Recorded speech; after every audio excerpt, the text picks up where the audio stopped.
तो गाइस आज हम बात करेंगे मैनेजर किम के चैप्टर नंबर 163 के बारे में। और पिछले चैप्टर में हमने देखा था जब वैलेंटीना हायरी को अपनी नीडल से मारने जा रही होती है तो हायरी का बाप गैंग चंजू उसके सामने आ जाता है और वैलेंटीना की नीडल उसकी छाती चीर देती है। वैसे भी हायरी तो पहले से ही गले में हमले की वजह से मरने की सिचुएशन में आ चुकी थी और अब गैंग चंजू का भी यही हाल होता है। लेकिन आज की वीडियो की शुरुआत में हमें बताया जाता है गैंग चंजू के पास्ट के बारे में थोड़ा सा। दरअसल गैंग चंजू एक छोटे से गाँव योंगवोल का रहने वाला होता है। वो बचपन से अमीर इंसान नहीं था, उसने बचपन से काफी सारी छोटी बड़ी जॉब्स करी थी और बाद में जाके शॉल में अपनी बहुत बड़ी एक कंस्ट्रक्शन कंपनी खोली थी और उसी कंपनी की बाद में मैनेजर किम ने वाट लगा दी थी। बट ऑल ओवर गैंग चंजू अपनी जिंदगी में काफी ज्यादा फोकस्ड बंदा था जो कि पैसा कमाना चाहता था बस। और अगर कोई इंसान बहुत जल्दी पैसा कमाना चाहता है शॉर्टकट तरीके से तो इसके लिए इंसान को गलत रास्ते भी अपनाने पड़ते हैं। और गैंग चंजू के अमीर बनने के रास्ते भी कुछ ऐसे ही होते हैं जहाँ पे गैंग चंजू ने अपने से नीचे लोगों के सपने बर्बाद कर दिए होते हैं। यहाँ तक कि गैंग चंजू के बिजनेस में जो उसके काफी ज्यादा क्लोज लोग होते हैं उसने उन्हें भी धोखा दिया होता है आगे बढ़ने के लिए। मतलब कि गैंग चंजू ने अपनी जिंदगी में बहुत ही ज्यादा हरामी पना करा होता है, बहुत ही बुरे काम करे होते हैं और यही सारी बातें मैनेजर किम अपने मन में सोच रहे होते हैं। गैंग चंजू ने भले ही काफी सारे बुरे काम करे हैं लेकिन फिर भी वो एक अच्छा इंसान है या फिर बुरा इंसान है ये कैसे तय होगा, क्योंकि उसने जो बुरे काम करे हैं सिर्फ अपनी फैमिली के लिए करे हैं। जब भी बात गैंग चंजू की फैमिली की आती है तो वो अपनी फैमिली के लिए हमेशा कुर्बान होने के लिए रेडी होता है। यानी कि गैंग चंजू ने भले ही कितने भी बुरे काम करे हो, कितने भी अच्छे काम करे हो, एट लास्ट वो एक बेचारा फादर है, एक ऐसा बाप जिसकी ना बीवी उससे प्यार करती है ना ही बेटी उससे प्यार करती है और वो बाप अपनी आखिरी सांस तक भी अपनी बेटी को बचा रहा है। अभी हम वापस से प्रेजेंट मोमेंट में आ चुके होते हैं जहाँ पे वैलेंटीना की नीडल गैंग चंजू को लग चुकी होती है और वैलेंटीना उसको कहती है आखिर तू ये क्या कर रहा है,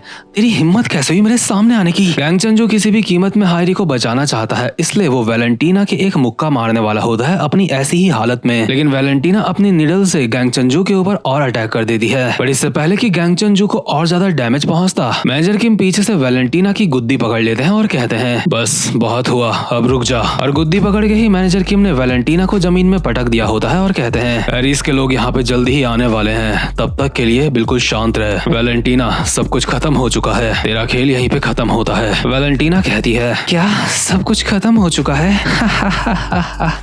तू सच में चीजों को काफी ज्यादा दिलचस्प बना रहा है। तूने कहा सब कुछ खत्म हो चुका है लेकिन ये बिल्कुल बचकानी बात है क्योंकि ये तय मैं करूंगी कि कब चीजें खत्म होगी और कब नहीं। इसी के साथ वैलेंटीना बहुत ही स्पीड में वहाँ से गायब हो चुकी होती है और मैनेजर किम के पीछे जो पेड़ होता है वहाँ पे जाके बैठ चुकी होती है। बट ऐसा नहीं है कि वैलेंटीना यहाँ से भागने की कोशिश कर रही है, वो तो फाइट करने के लिए अब और ज्यादा सीरियस हो चुकी होती है। उसने अभी एक नया फाइटिंग स्टांस ले लिया होता है और कहती है क्या तुम्हें अभी ये बात समझ नहीं आई कि यहाँ पे फैसला मैं करूंगी ना कि तुम? तो ठीक है चलो अब इस सबको खत्म करते हैं। और इसी के साथ वैलेंटीना बहुत ही स्पीड में मैनेजर किम के ऊपर एक खतरनाक सा हमला करती है जो कि कुरोदा फैमिली की तीसरी सीक्रेट टेक्निक होती है और ये टेक्निक अपने आप में ही काफी ज्यादा खतरनाक होती है। इसलिए मैनेजर किम अपने मन में कहते हैं वैलेंटीना ऑक्शन जियोंग की आखिरी स्टूडेंट है जिसको ऑक्शन जियोंग की तीसरी सीक्रेट टेक्निक भी आती है। ऊपर से इसकी रगों में अलेक्जेंडर परिवार का खून दौड़ रहा है। वैलेंटीना तो बहुत ही जोश में मैनेजर किम के ऊपर हमला करने के लिए आ रही होती है और अब भी बोल रही होती है चल आजा देखते हैं क्या तू इसको रोक पाता है या फिर नहीं। लेकिन मैनेजर किम को अब भी वो पुराने पल याद आ रहे होते हैं जब मैनेजर किम जिनचॉल पार्क से बात कर रहे थे। मैनेजर किम ने जब एरिस में वैलेंटीना की फाइल देखी थी तो उसका पूरा नाम सुन के मैनेजर किम भी हल्का सा हैरान हुए थे क्योंकि वो अलेक्जेंडर परिवार से है। मैनेजर किम जिनचॉल को कहते हैं क्या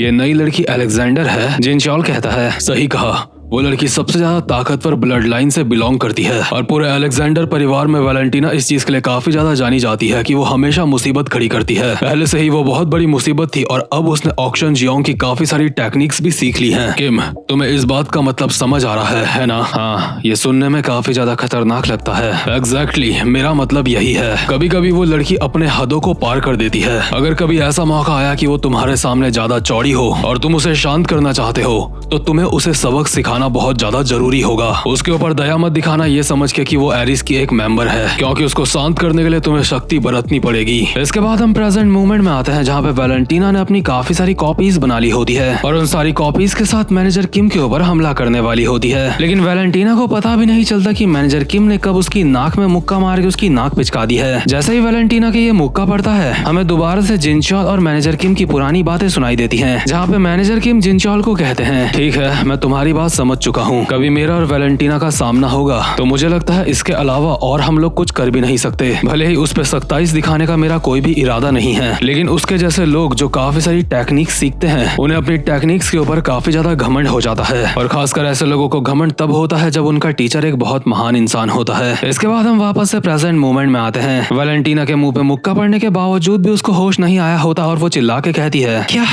तुम्हारी इतनी हिम्मत। लेकिन इसके बाद वैलेंटीना के मुंह पे एक लात पड़ती है, 2 मुक्के पड़ते हैं और पेट में भी एक मुक्का पड़ता है। उसके बावजूद भी वैलेंटीना छटपटाने की कोशिश कर रही होती है, लेकिन उसकी उंगलियों में सिल्वर थ्रेड आके फंस जाती है और देखते ही देखते वैलेंटीना की 3 उंगलियां हवा में उड़ रही होती हैं, जिस वजह से वैलेंटीना की फाइनली चीखें निकल जाती हैं। भले ही वो उन चीखों को अपने अंदर दबा के रखती है। और सच बताऊं, मैनेजर किम इसके साथ ऐसा पहले भी कर सकते थे स्टार्टिंग में ही, लेकिन मैनेजर किम जानबूझ के इसके साथ ऐसा नहीं कर रहे थे। लेकिन जिनचॉल ने मैनेजर किम को कहा था कि इस लड़की को हल्के में मत लेना, इसके साथ सख्ती बरतना। इसलिए इसकी 3 उंगलियां काटने के बाद मैनेजर किम इसको कहते हैं, तेरे ऊपर दया दिखाने का मेरा कोई इरादा नहीं है, इसलिए उम्मीद करता हूँ मुझसे टकराने के लिए तू तैयारी करके आई होगी। अगर तू एक बाप के जज्बातों के साथ लड़ना चाहती है तो तुझे उस हिसाब से तैयार रहना होगा। वैलेंटीना के अभी बल्ले बल्ले हो गए होते हैं। वहीं गैंग चंजू घिसटता हुआ हायरी के पास जा रहा होता है और हायरी भी अभी निपटी नहीं होती है, इसलिए गैंग चंजू उसके पास जाके उसको लड़खड़ाती हुई आवाज में कहता है, हायरी बेटा होश में आओ। इतने में ही वहाँ पे मिंजी भी आ जाती है इन दोनों की मदद करने के लिए। और वहाँ दूसरी तरफ जो मैनेजर किम इस गंदी बच्ची को सबक सिखा रहे होते हैं, ये बिगड़ैल बच्ची अपने मन में बोल रही होती है, इस हिसाब से तो मेरे यहाँ पे जीतने के कोई भी चांस नहीं है, मुझे ये करना ही होगा,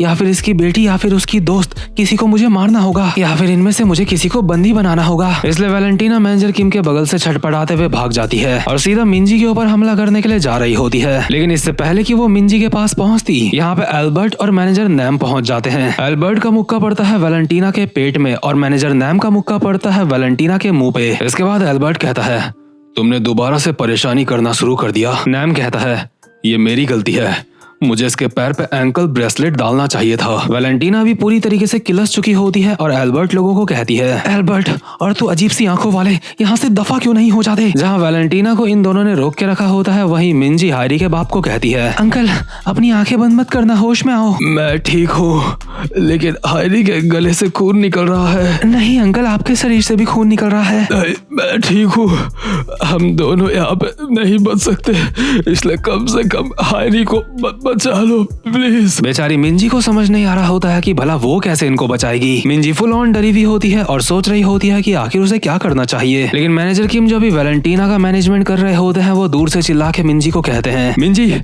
सब ठीक है, ज्यादा परेशान मत हो, अभी ज्यादा लेट नहीं हुई है। डैड क्या आपको यकीन है अभी लेट नहीं हुई है, क्या ये बच सकते हैं? हाँ मिंजी मुझे यकीन है, इसलिए परेशान मत हो। यानी कि मैनेजर किम को पहले से पता होता है कि यहाँ पे एरिस का एक बहुत ही कमाल का डॉक्टर आने वाला है। और इसी के साथ यहाँ पे एंट्री होती है सैंटियागो की, जो यहाँ पे अपनी एक असिस्टेंट के साथ आया होता है और कहता है, माफ करना मैं देर से यहाँ पे पहुंचा हूँ, मुझे कुछ और भी काम थे इसलिए मैं देर से यहाँ पे पहुंचा हूँ। लेकिन यहाँ की सिचुएशन देख के लगता है कि सब कुछ ठीक है, क्योंकि मैंने पहले से तैयारी कर रखी है। वेल देन मैं दोबारा से वही सवाल पूछता हूँ जो मैं हर बार पूछता हूँ, क्या सिर्फ इन लोगों की जान बचाना काफी होगा? और यार सैंटियागो एक ऐसा बंदा है जो मरते हुए बंदे को भी जिंदा कर सकता है, और ये बंदा पहले बैटलफील्ड में काफी सारे बंदों की, काफी सारे सिपाहियों की जान बचा चुका है। और यकीन मानो पूरे के पूरे पीटीजे यूनिवर्स के ये सबसे अच्छे डॉक्टरों में से एक डॉक्टर है। तो यहाँ पे जितने भी लोग मरने वाले हैं, तुम बस ये समझ लो कि वो सारे के सारे बच गए इसके यहाँ पे आने से ही। और इसी के साथ ये वाला चैप्टर यहीं पे खत्म होता है। और गाइस वीडियो को लाइक और चैनल को सब्सक्राइब जरूर से कर लेना। अब मैं मिलूंगा आपसे अपनी नेक्स्ट वीडियो में, तब तक के लिए गुड बाय।